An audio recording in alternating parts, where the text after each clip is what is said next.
Selamat siang anak-anakku sekalian yang ada di rumah. Salam sejahtera bagi kita sekalian. Assalamualaikum warahmatullahi wabarakatuh. Siang hari ini kita akan membahas materi bahaya narkoba dan dampaknya. Tapi sebelumnya itu saya terlebih dahulu memperkenalkan diri.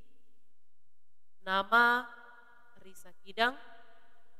Saya mengajar mata pelajaran biologi. Demikian perkenalan singkat dari saya. Kita lanjut ke materi.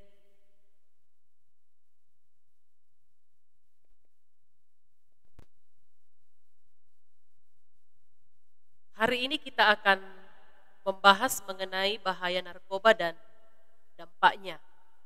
Mungkin anak-anakku sekalian sudah sering mendengar istilah narkotika ya. Apa itu narkotika? Narkotika berasal dari singkatan yaitu NAPSA. NAPSA adalah sebuah singkatan dari narkotika, psikotropika, dan zat adiktif lainnya. Narkotika itu sendiri adalah bahan yang berasal dari 3 jenis tanaman candu, kokain, dan ganja. Sedangkan psikotropika adalah bahan lain yang tidak mengandung narkotika. Jadi psikotropika ini tidak mengandung narkotika, tetapi merupakan zat buatan atau hasil rekayasa yang dibuat dengan mengatur struktur kimia. Sedangkan zat adiktif lainnya adalah bahan selain narkotika, psikotropika, yang apabila disalahgunakan dapat menimbulkan ketergantungan dan kerugian baik bagi dirinya maupun bagi lingkungannya. Contoh dari zat adiktif ini adalah alkohol, tiner, cat, lem, kafein, nikotin, tembakau, dan semua minuman beralkohol. Ada 3 golongan narkotika yang kita kenal. Golongan yang pertama merupakan golongan narkotika yang hanya dapat digunakan untuk tujuan pengembangan ilmu pengetahuan dan tidak digunakan dalam terapi. Jadi golongan pertama ini hanya digunakan untuk pengembangan ilmu pengetahuan, tapi tidak digunakan dalam hal terapi. Serta golongan narkotika ini mempunyai potensi sangat tinggi mengakibatkan ketergantungan. Contohnya, heroin, kokain, dan ganja. Itu golongan narkotika yang pertama. Golongan narkotika yang kedua adalah golongan narkotika yang berkhasiat atau dimanfaatkan dalam pengobatan, digunakan sebagai pilihan terakhir,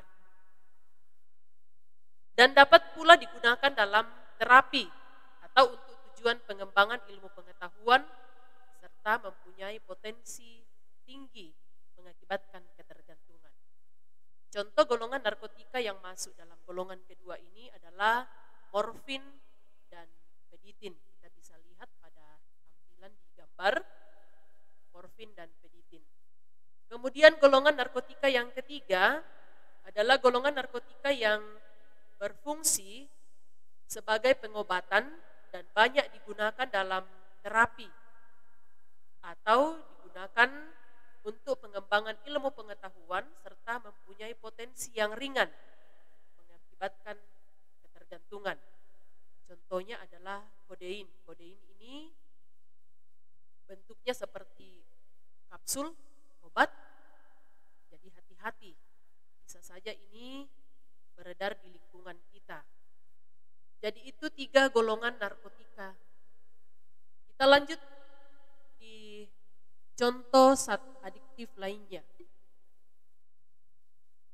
Ini adalah gambar rokok. Kita tahu bahwa rokok itu bahan utamanya adalah tembakau. rokok dan alkohol merupakan pintu masuknya nafsa di kalangan remaja. Jadi hati-hati bagi anak-anakku, jika belum mengenal rokok, jangan sekali-sekali coba ya, karena di dalam rokok ini terdapat nafsa. Di Indonesia itu sudah beredar begitu banyak jenis narkotika. Dunia mencatat jumlah narkotika yang beredar sekitar 643 zat. Sedangkan Badan Narkotika Nasional sendiri menemukan ada 53 zat psikoaktif yang muncul di Indonesia. Nah, anak-anakku sekalian, tentu dari penyalahgunaan narkotika ini akan mengakibatkan kerusakan pada diri kita. Apa yang terjadi kalau kita menyalahgunakan narkoba? Yang pertama, dampak bagi diri kita dalam penyalahgunaan narkoba. Yang pertama adalah terjadinya perubahan dalam sikap, perangai dan kepribadian. Perangai adalah sifat batin. Terjadi perubahan sifat batin dan kepribadian.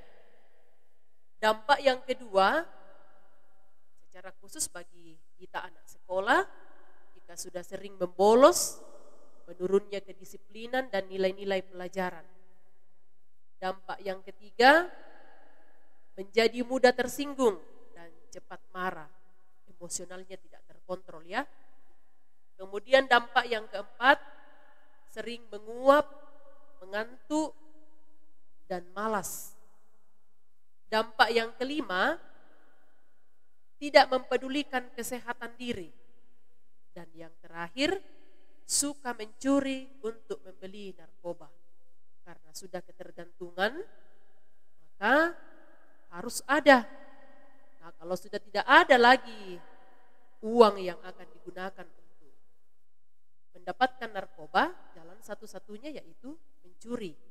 Jadi itu dampak bagi diri kita atas penyalahgunaan narkoba. Nah, tentu anak-anakku coba perhatikan gambar. Ini gambar manusia yang sudah ketergantungan dengan narkoba. Maukah kita menjadi seperti ini? Tentu tidak ya. Ini adalah gambar wajah dalam waktu 10 tahun. Foto perubahan wajah seseorang pemakai sabu dalam kurun waktu 10 tahun. Jadi dari tahun ke tahun wajahnya semakin mengerikan, kurus kering, kelihatan seperti sudah sangat tua. Itu adalah perubahan fisik yang terjadi dari pecandu narkoba.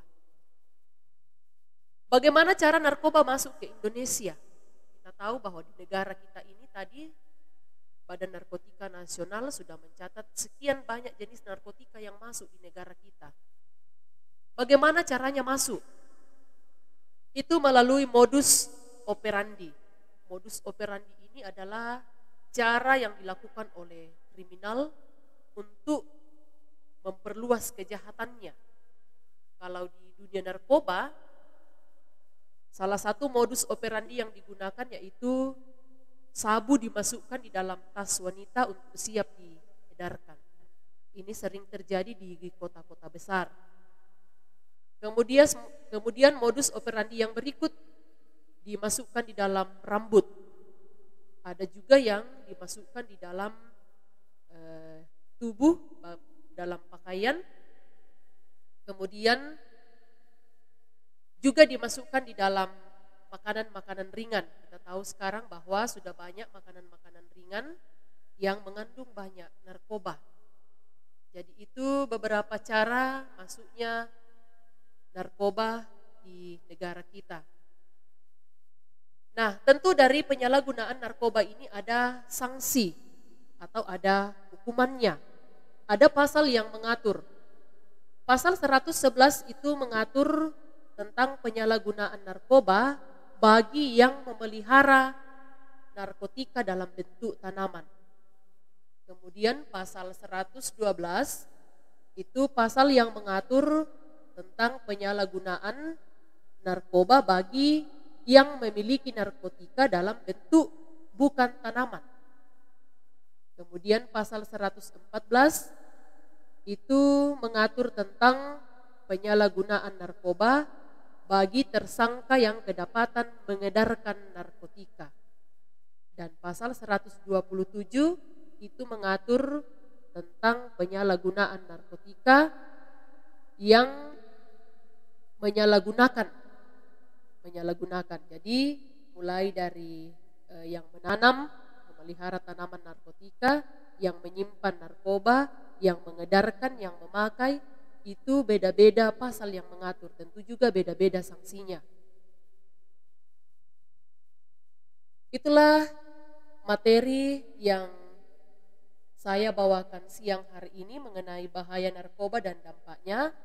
Semoga dari materi singkat yang saya sampaikan ini, anak-anakku sekalian tidak sekali-sekali membawa dirinya untuk mengenal tentang narkoba. Jadi selagi kita belum